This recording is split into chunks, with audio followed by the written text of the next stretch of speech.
September 3rd, 2023. Randalls Island, New York City. 6 in the evening on a Sunday. Thousands of ticket holders are standing outside the gates of Electric Zoo, one of America's longest-running electronic music festivals. They have paid hundreds of dollars. Some flew in from other states. Their wristbands are on. And then the announcement drops. The festival is at capacity. No one else is getting in. Within minutes, the crowd surges. People jump barricades. They sprint past police officers. They crawl through security checkpoints. Security cannot contain it. One attendee later told reporters the stampede made him think there was an active shooter, and he left the festival early out of fear. This was the final act of a weekend that went wrong in every way imaginable. The fallout would end a 14-year New York City institution. This is the story of how Electric Zoo collapsed. Electric Zoo launched in 2009, the brainchild of New York production company Made Avant. It was held every Labor Day weekend on Randalls Island, a park wedged between Manhattan, the Bronx, and Queens. In its first year, 26,000 people showed up to see Armin van Buuren, deadmau5, and David Guetta. By 2012, it had grown into a 3-day juggernaut with more than 100,000 attendees, 4 stages, international headliners. It became the East Coast's answer to the mega festivals dominating the West Coast electronic dance music scene, and it earned multiple International Dance Music Awards nominations.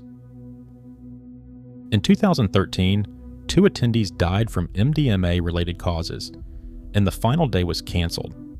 Organizers overhauled safety protocols, added medical staff, and introduced public service announcements, and Electric Zoo survived. It came back, it adapted. But what happened in 2023 was different. This was not a tragedy the organizers could not have foreseen. This was a failure they built with their own hands. In July 2022, an investment group behind the Brooklyn nightlife complex, Avant Gardner, purchased Made Avant and Electric Zoo for a reported $15 million. Avant Gardner ran the popular Brooklyn Mirage, one of New York's hottest concert venues. The acquisition looked like a power move, a nightlife operator scaling up to festival-level ambition. The 2022 edition of Electric Zoo under the new ownership went off without major incident. But behind the scenes, cracks were forming. According to Billboard, Avant Gardner racked up significant debt with talent agencies and vendors during the 2022 festival. Multiple industry sources later reported that key vendors went unpaid. That debt would become the first domino. The 2023 lineup was stacked. KX5, the deadmau5 and Cascade collaboration, was making its New York City debut. The Chainsmokers, Galantis, Excision, Zed, Major Lazer, Alice in Wonderland, Greasy, John Summit, Dom Dolla, Chris Lake, and Fisher were all on the bill, with Grizz performing one of his final shows before an indefinite hiatus. John Summit and Dom Dolla debuting their Everything Always concept, and Chris Lake and Fisher presenting Under Construction. It was one of the strongest lineups Electric Zoo had ever assembled. Tickets sold. Fans from across the country locked in travel plans, booked hotels, arranged ferries. The anticipation was enormous. No one had any idea what was about to happen. At 11:35 a.m. on Friday morning, roughly 3 hours before gates were set to open, Electric Zoo posted a statement. Day 1 was canceled. The official explanation blamed global supply chain disruptions that had prevented the main stage from being completed on time. But the reality, as multiple outlets later reported, was far more damning. The New York City Department of Parks and Recreation refused to grant safety permits because the main stage failed inspection. It simply was not finished. Industry sources told Billboard that the root cause was not a supply chain issue at all. It was Avant Gardner's failure to pay vendors from the prior year's festival. that unpaid debt meant experienced stage construction professionals refused to work the 2023 event. Fewer skilled workers meant slower builds. Slower builds meant a stage that could not pass city inspection on the morning of the show. The New York Post corroborated this, reporting that planning had started months later than what a festival of this scale requires. More than 40 artists lost their Friday sets, including KX5, The Chainsmokers, Galantis, Excision, Madeon, Grizzy, and the Blessed Madonna. All of them were dropped in a single announcement. Some artists, including Mal P and Bonnie and Clyde, scrambled to organize pop-up performances at Manhattan venues that night. But for the tens of thousands of fans who had planned their entire weekend around Friday headliners, the damage was done. Electric Zoo promised full refunds for Friday's single-day ticket holders and partial credits for multi-day pass holders. Saturday was supposed to be the reset. It wasn't. Gates were delayed by 2 hours, with the announcement coming at the last minute. Attendees reported waiting in line for 3 to 4 hours before getting inside. Wheel call operations were a mess. Wristbands that were supposed to arrive by mail never showed up. The festival appeared severely understaffed, with too few security guards, too few will call workers, and too few people at the gates. One attendee who had been to previous Electric Zoos told NBC News that she had never experienced anything like the disorganization. Staff and security seemed completely outnumbered. Another fan put it bluntly, Avant Gardner could run a nightclub, but they were not ready for what a festival demands. The main stage, the one that caused Friday's cancellation, remained incomplete for the rest of the weekend. Saturday did eventually proceed, and by most accounts, the music itself delivered once you were inside. But the operational chaos had already eroded trust. And Sunday was waiting. This is where it all fell apart. With Friday canceled, everyone who held a multi-day pass tried to get their money's worth on Sunday. The crowd that would have been spread across 3 days was now compressed into 2, and Sunday bore the full weight of it. Around 6:30 p.m., Electric Zoo posted on social media that the venue had reached capacity due to the challenges caused by Friday's cancellation. No more attendees would be admitted. For safety reasons, shuttles and roads leading to Randalls Island were shut down, but thousands of ticket holders were already on their way or standing at the gates. They had valid tickets, they had paid, and they were being told no. The NYPD later confirmed the math. Electric Zoo had oversold its 42,500 person capacity by approximately 7,000 to 7,500 tickets. Those extra people had no way in. What happened next was captured on dozens of social media videos. Crowds rushed the gates. People jumped barricades, crawled under fences, and sprinted past overwhelmed security and police. An estimated 1,500 people forced their way in. Equipment was knocked over. Tents were toppled. The scene was dangerous and uncontrolled. One witness described it as feeling like a stampede, saying the chaos made him genuinely unsure whether something violent was happening. The footage spread instantly.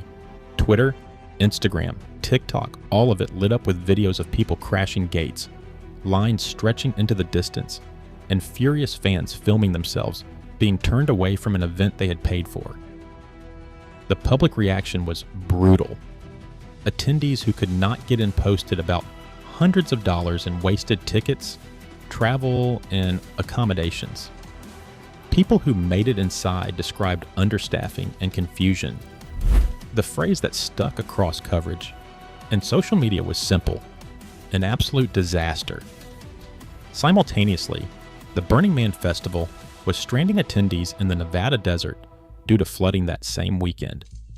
The comparison made the rounds online, America's two biggest alternative festival disasters happening at the exact same time.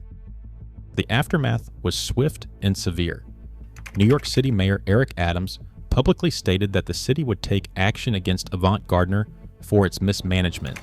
NYPD Chief of Patrol John Chell placed the blame squarely on organizers for overselling the event, calling it the direct cause of the gate crashing. Class action lawsuits began piling up within days.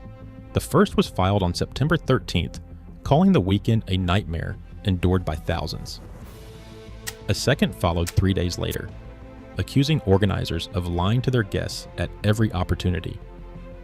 A third came from a Connecticut attendee who said overcrowding made him fear for his life. A fourth called the festival an absolute fiasco and sought to represent as many as 75,000 ticket buyers. Then came the vendor lawsuits. 5 separate cases were filed by employees and vendors claiming nearly $1 million in unpaid wages and invoices, including bartenders, servers, staffing companies, lighting firms, and rental companies. One staffing company owner claimed his workers had physically threatened him over unpaid wages and said he lived in a constant state of fear. The total financial damage from the 2023 festival, including refund costs and paying Friday night performers their full fees, was estimated by former industry insiders at around $25 million. And the refunds? They took 9 months. Electric Zoo did not begin processing them until June 2024, and eligible ticket holders were not paid until July 19, 2024. Many fans who had filed chargebacks through their credit card companies were told they were ineligible for the official refund, even those whose chargebacks had been denied. Electric Zoo was never scheduled for 2024. No announcement was made, no lineup was teased, no dates were set. The festival's social media went quiet. In its place, a new event called S2O, a water-themed music festival from Asia, debuted at the Brooklyn Mirage over Labor Day weekend 2024, run by a different promoter. It was symbolically a replacement. Avant Gardner itself continued to face scrutiny.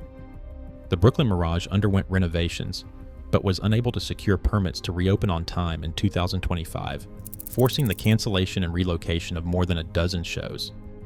The company's parent entity, AGDP Holding, filed for Chapter 11 bankruptcy in August 2025. As of late 2025, Electric Zoo ticket buyers were still pursuing class certification for an estimated 60,000 affected attendees, seeking at least $11 million in damages. The festival that survived drug deaths in 2013, severe thunderstorms in 2014, and a global pandemic in 2020 could not survive its own mismanagement. Electric Zoo's collapse was not caused by bad weather, a freak accident, or a crisis no one could predict. It was caused by unpaid debts, poor planning, oversold tickets, and a new ownership group that treated a major public festival like a nightclub booking. For New York City's festival scene, the damage extends beyond one brand. Randalls Island had been the home of large-scale music events for years. After 2023, city officials and permitting agencies have every reason to apply more scrutiny to future proposals. Trust between promoters, city government, and the public was broken in a very visible way. For fans, the lesson was painful and expensive.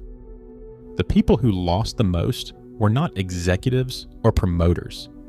They were the ones who saved up for tickets, booked flights, took time off work, and showed up ready for the weekend of their lives. Whether Electric Zoo ever returns is, as of now, an open question. Its parent company is in bankruptcy. Its reputation is in ruins. Its organizers have gone mostly silent. 14 years of history, hundreds of world-class artists, millions of memories made on Randalls Island.